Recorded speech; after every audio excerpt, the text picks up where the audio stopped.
começar? Pode começar, Ian? A paz, gente. Vamos iniciar aí a nossa quinta aula sobre Elias e Eliseu. Vamos começar com a nossa oração, né? Senhor Deus e Pai, que o Senhor venha nos abençoar. Venha, Senhor Jesus, falar através da minha vida. Que nós possamos aprender cada vez mais sobre a Tua palavra. Em nome de Jesus, amém. A aula de hoje, ela é um pouquinho longa, porque nós vamos aprender um pouco sobre Obadias, que não é o mesmo Obadias que tem o livro na Bíblia, tá? Esse Obadias é um Obadias diferente. Ele é o Obadias que ele era servo de Acabe, ele era um mordomo de Acabe, porém ele servia e temia muito a Deus. E aí Elias, ele vai ter um encontro com esse Obadias, e aí a gente vai ver que Elias, ele também tem mais um aprendizado através desse Obadias, né? Então o tema da aula fala Obadias que temeu muito ao Senhor. Obadias, ele é mais uma escola que Elias precisava passar, porque a tendência de Elias era pensar em si como o único homem fiel perante ao Senhor. Isso está em 1 Reis, no capítulo 19, versículo 10 e 14.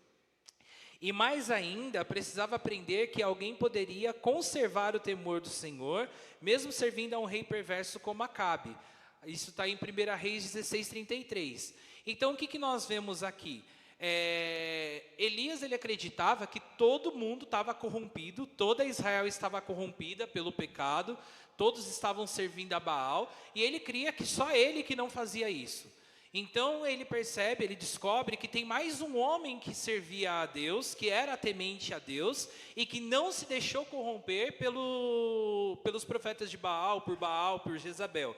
Ele foi o mordomo direto de Acabe, que permaneceu fiel a Deus. Deus, ele sempre tinha alguém do outro lado da linha no ministério de Elias. Quando o profeta foi para Querite, Deus havia falado aos corvos. Então, quando o profeta foi para o deserto lá em Querite, os corvos foram os que foram usados por Deus para levar o sustento a ele. Quando ele foi a Sarepta, o Senhor já havia preparado a viúva. Então, quando ele estava lá na cidade de Sarepta, né, ele teve o contato com a viúva, que também foi preparada por Deus. E agora, quando chega a hora dele reencontrar Acabe, tem Obadias, que já estava preparando o terreno para o retorno do profeta. Então, a nossa base agora vai estar em 1 Reis, capítulo 18. Então, a gente vai entender um pouco desse retorno de Elias. 1 Reis 18, versículo 1 e 2 diz assim, ó: Depois de um longo tempo, no terceiro ano da seca, a palavra do Senhor veio a Elias: Vá apresentar-se a Acabe, pois enviarei chuva sobre a terra. Elias foi, como a fome era grande em Samaria. Então, em 1 Reis 17, versículo 3, Deus, ele fala para Elias: retira-te daqui. Depois que ele vai lá, Acabe fala que não iria chover, Deus pede para que Elias se retire daquele lugar. E em 1 Reis 18, versículo 1, Deus, ele fala: vai, apresenta-te a Acabe. Então agora é o momento do retorno de Elias a Acabe. Essas duas palavras do Senhor a Elias demonstram claramente duas situações opostas. Na primeira, Deus ordena ao profeta a se distanciar de um rei perverso. Na segunda, na ordem é para se aproximar de Acabe. A primeira, a grande seca, ela é predita. Na segunda, a chuva vai voltar. Então, o segundo encontro aí de Elias com Acabe, agora é para falar sobre a volta da chuva. O primeiro encontro foi para profetizar a seca e a fome. E aí ele teve que fugir. Agora ele vai ter que se colocar diante daquele rei perverso novamente, só que agora para anunciar o retorno da chuva. Aos olhos de Acabe, só havia um responsável por toda aquela calamidade que estava acontecendo. Era Elias. Na mente de Acabe, o principal responsável pela falta de verde no campo, dos frutos nas árvores, da pastagem para os animais, pelo solo rachado e improdutivo e por tantas mortes, era o perturbador de Israel. Isso está em 1 Reis, capítulo 18, versículo 17. Acabe, ele diz que Elias, ele era o perturbador de Israel, porque ele trouxe só desgraça para a terra de Israel através da palavra dele. Quando, ao invés disso, ele deveria pensar que a verdadeira causa de tamanha calamidade era a idolatria. Portanto, apresenta-te a Acabe era um desafio de vida ou morte para Elias. Todavia, o nosso profeta, ele era obediente. Partiu, pois, Elias a apresentar-se a Acabe. Elias, ele simplesmente obedeceu. Ele sabia que ele poderia morrer diante de Acabe, porque Acabe queria a destruição de Elias. Mas o Senhor falou, vá, Elias confiou e obedeceu a palavra do Senhor. Nós vimos aqui nas aulas anteriores que Elias, ele passou por aprendizados em conhecer a Deus, né? Ele conheceu o Deus que dá o sustento, o Deus da provisão, o Deus da ressurreição, o Deus que não abandonou ele em nenhum momento. Ele conheceu Deus de diversas formas. E agora ele conhece o Deus que vai protegê-lo também, mediante ao encontro dele com o rei. E quem era esse Obadias, né, com quem ele vai se encontrar? Então nós vamos agora ler aí 1 Reis 18, do versículo 3 a 6, que diz assim, ó. Acabe convocou Obadias, o responsável por seu palácio, homem que temia muito ao Senhor. Então nós vemos aí que Obadias, ele tinha uma grande importância lá para o rei Acabe, né?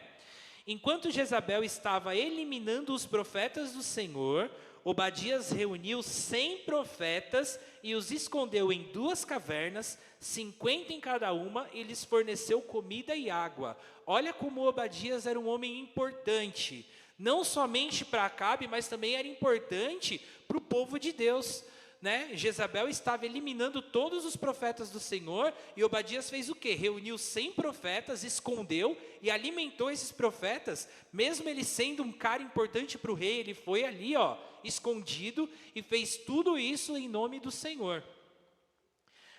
Certa vez, Acabe disse a Obadias, vamos a todas as fontes e vales do país. Talvez consigamos achar um pouco de capim para manter vivos os cavalos e as mulas, e assim não será preciso matar nenhum animal. De modo que dividiram o território que iam percorrer. Acabe foi numa direção e Obadias noutra. Então nós vemos aí a grande importância de Obadias, né? Acabe confiava tanto nele, que chamou Obadias para poder percorrer todos os lugares e ver se tinha alguma coisa que poderia salvar os animais. E foi os dois, um para um lado, o outro para o outro lado. Então Acabe tinha uma grande confiança em Obadias, mas Obadias, ele confiava muito mais em Deus. Então ele fazia a vontade de Deus também. O nome Obadias quer dizer servo do Senhor, o próprio nome já é forte, né? Servo do Senhor. E esse Obadias, ele não deve ser confundido com o profeta cujo livro leva o mesmo nome. Nós temos o livro de Obadias na Bíblia, esse Obadias da Bíblia é um profeta. Esse Obadias que estamos falando aqui, ele é o mordomo, ele é o braço direito de Acabe, é outro Obadias, tá? Diz-nos o texto que Obadias era mordomo do rei Acabe. Isso significa que ele trabalhava diretamente com Acabe. Era o homem que providenciava alimento, roupas e alojamento para a família real, assim como para todos os servos e animais do palácio. Podemos dizer que era o homem de confiança do rei. Por isso é que ele entra em cena. Acabe o chama para que percorram a terra a fim de encontrarem erva para que salvemos a vida dos cavalos e mulos e não percamos todos os animais.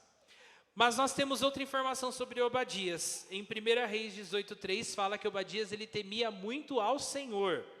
A prova disso foi o fato de que ele escondeu 100 profetas lá nas cavernas e alimentou eles, mesmo sabendo que Jezabel estava matando todos os profetas do Senhor. Então ele fez a vontade de Deus ali. Com a escassez de pão e água, não seria fácil que Obadias obtivesse o suficiente para sustentar 100 profetas sem ser notado. Mas fez isso, embora pudesse ser descoberto a qualquer momento. Deus estava com Obadias. Mesmo Obadias correndo risco de ser notado, porque ele estava precisando dar alimento e água num tempo que não tinha alimento e água, Deus ainda protegeu Obadias e fez com que ele não fosse descoberto pelo rei Acabe. Só que Obadias sabia que isso poderia acontecer, isso lhe causaria a morte. Mesmo assim, ele continuou fazendo o trabalho que ele foi colocado para fazer em nome de Deus. Da mesma forma, nós vemos aqui alguns outros casos na Bíblia, né?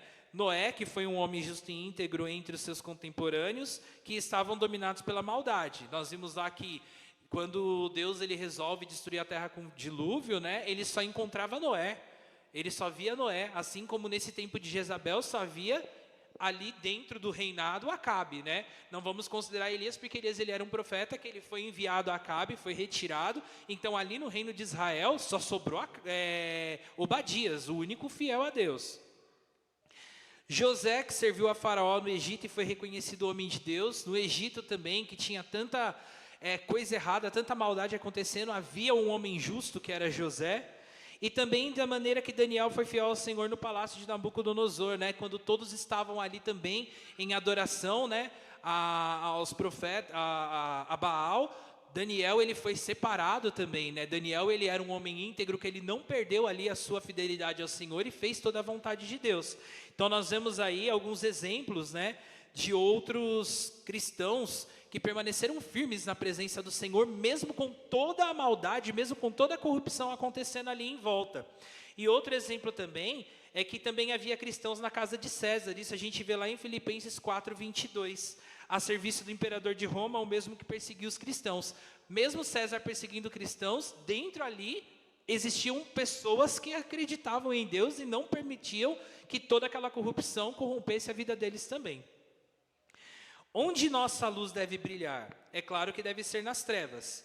Isso está em Filipenses 2,15, que diz assim, ó, para que vos torneis irrepreensíveis e sinceros, filhos de Deus, inculpáveis no meio de uma geração pervertida e corrupta, no qual resplandeceis como luzeiros no mundo. Então nós vemos que em meio às trevas tem que ter a luz a brilhar, e a luz somos nós. Nós devemos ser essa luz que brilha nas trevas, assim como todos esses outros foram luz em meio às trevas. E aí vem o encontro de Elias com Obadias, que acontece em 1 Reis, no capítulo 18, do versículo 7 até o 16. Fala assim, ó: quando Obadias estava a caminho, Elias o encontrou, Obadias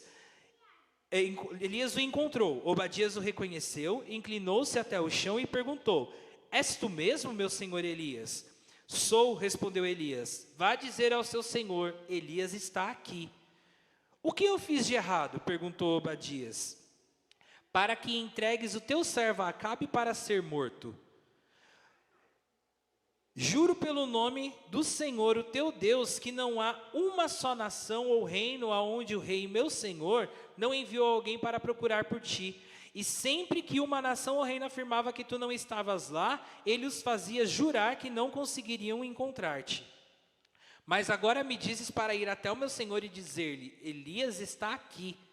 Não sei para onde o Espírito do Senhor poderá levar-te quando eu te deixar. Se for dizer a Acabe e ele não te encontrar, ele me matará. E eu, que sou teu servo, tenho adorado o Senhor desde a minha juventude. Por acaso não ouviste, meu senhor, o que eu fiz enquanto Jezabel estava matando os profetas do Senhor?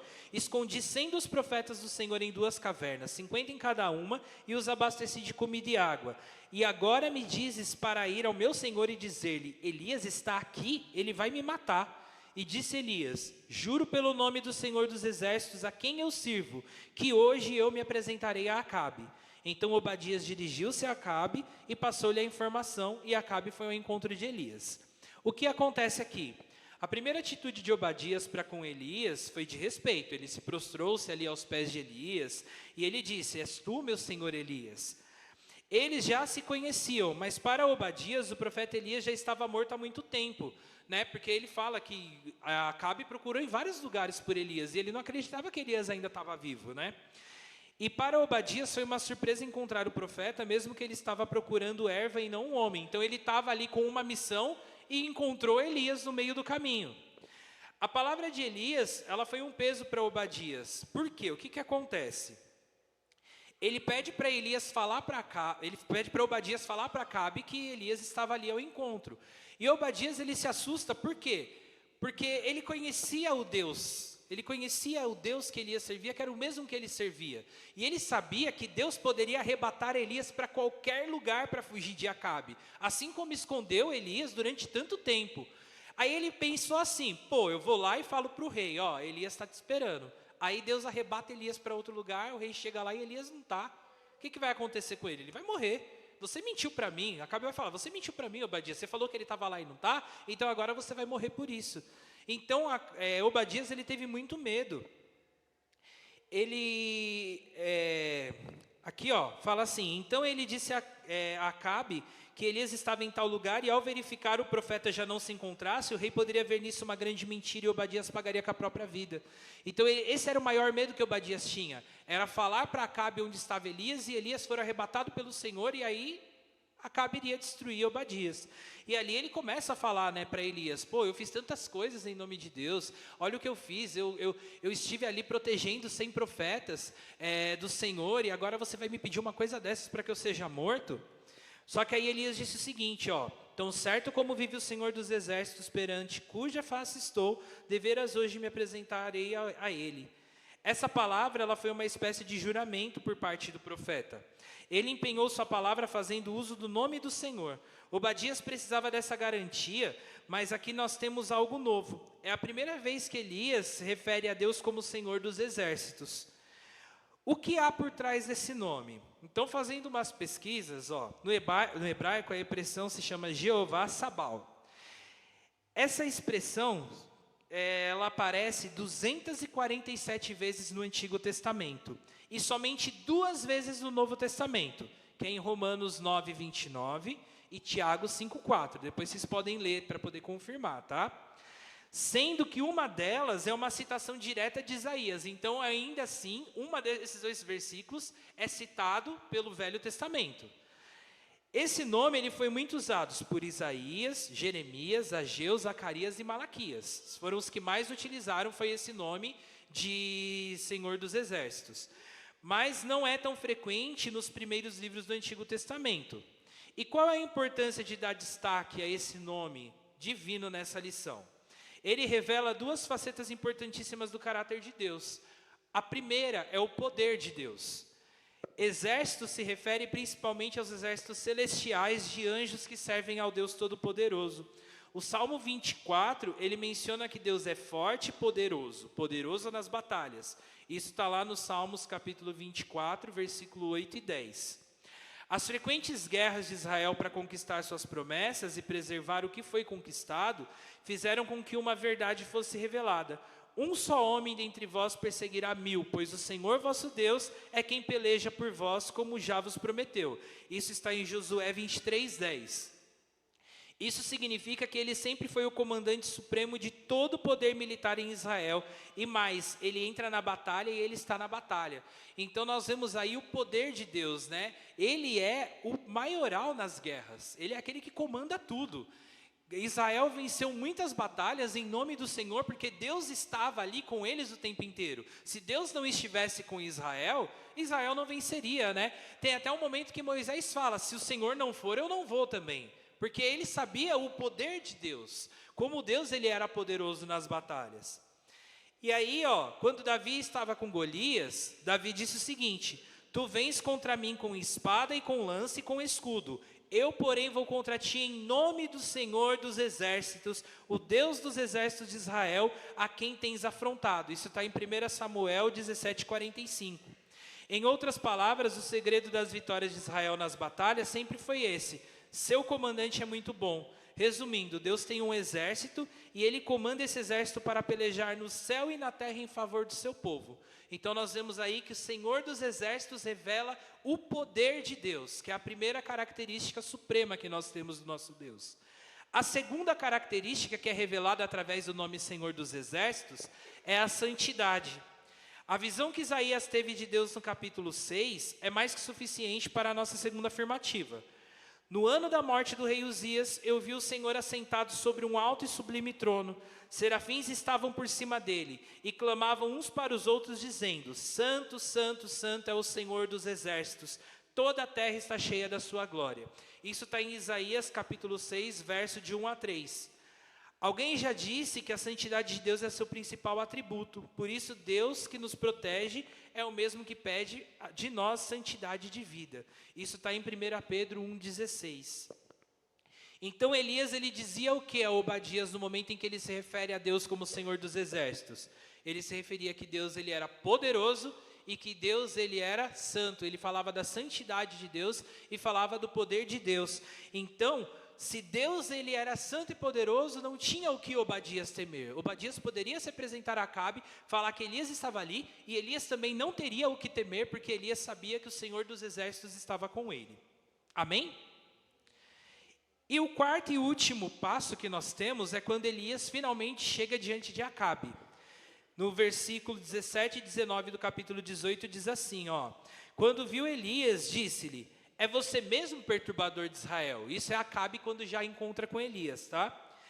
E aí Elias responde, eu não tenho perturbado a Israel. Elias respondeu, mas você e a família do seu pai têm. Vocês abandonaram os mandamentos do Senhor e seguiram os Baalins. Agora, convoque todo o povo de Israel para encontrar-se comigo no Monte Carmelo. E traga os 450 profetas de Baal e os 400 profetas de Azerá, que comem à mesa de Jezabel. Aí vem essa pergunta, né? És tu perturbador de Israel? É o que Acabe chega para Elias. És tu o perturbador de Israel? É você que trouxe essa desgraça aqui para a terra? E o rei, ele estava o quê? Perante um homem que havia profetizado 3 anos de seca e fome. Só que o que acontece? Eu achei muito interessante esse texto aqui, ó. O pecador, ele nunca reconhece que é ele mesmo quem perturba o seu próprio íntimo. Sua própria saúde e seu próprio ambiente social. Sempre culpa quem lhe desperta a consciência. É por isso que a psicologia pagã, vendo as pessoas perturbadas por um senso de culpa, admite abolir toda a moralidade, julgando que com a ausência da lei moral, o pecado jamais preocuparia, uma vez que o ilícito passaria a ser lícito. Mas sendo Deus justo e o homem pecador, tal inversão seria uma aberração moral. Então o pecador, ele jamais vai admitir que todo o transtorno que acontece na vida dele é por causa dele. Ele vai culpar sempre aquele que tenta abrir os seus olhos. E foi o que Acabe fez. Quando Elias chega e fala que haveria a seca e a fome, Acabe não percebeu que eles estavam no pecado. Ele não conseguiu admitir isso. Pô, estou adorando outro Deus senão o Deus que eu deveria adorar. E aí, Elias, ele fala, mas eu não sou perturbador de Israel. É você quem está fazendo isso. Olha o que você está fazendo na sua terra. Olha você e o seu povo, o que vocês estão fazendo. Vocês estão deixando de adorar a Deus. Essa resposta, né, quando ele faz isso, ele retruca assim Acabe, ele está sendo ousado. Ele fala, né, não sou eu não, é você. Presta atenção no que você está fazendo. Ele tenta mais uma vez abrir os olhos. E aí ele fala que é para convocar todos os 450 profetas de Baal, os 400 profetas de Azaré e toda Israel para se encontrar com ele no monte. E aqui é citado sobre o termo Baalins. O que são os Baalins? Era o nome coletivo para Baal, que no paganismo de Canaã era considerado o deus das chuvas e do fogo. Havia santuários construídos para adorar esse deus da fertilidade.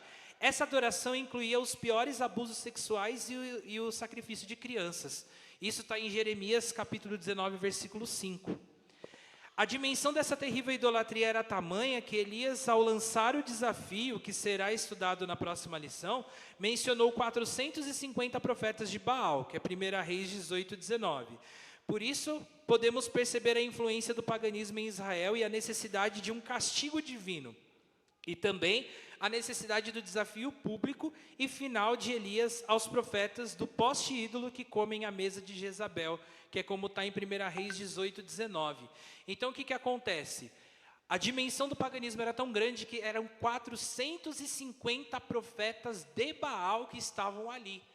E o que é mais interessante, Baal, ele era considerado o deus da chuva e do fogo. O que nós vimos? Que não estava chovendo. Um deus da chuva e 3 anos sem chuva. E aí vem a outra coisa, e do fogo. E nós vamos ver então o segundo teste aí que passa os profetas de Baal. Primeiro teste, como que o Deus da chuva não proveu a chuva em 3 anos? E o segundo teste é quando eles chegam lá no monte, o teste é feito o quê? Para que caísse o quê do céu? Para que caísse fogo do céu. É o segundo teste que se passa pelos profetas do Baal. Se eles não conseguiram acordar nesses 2 testes, eles não acordariam mais. E a próxima aula a gente vai falar sobre esse teste que Elias faz com eles do fogo. Amém? É isso, pessoal. Finalizamos mais uma aula.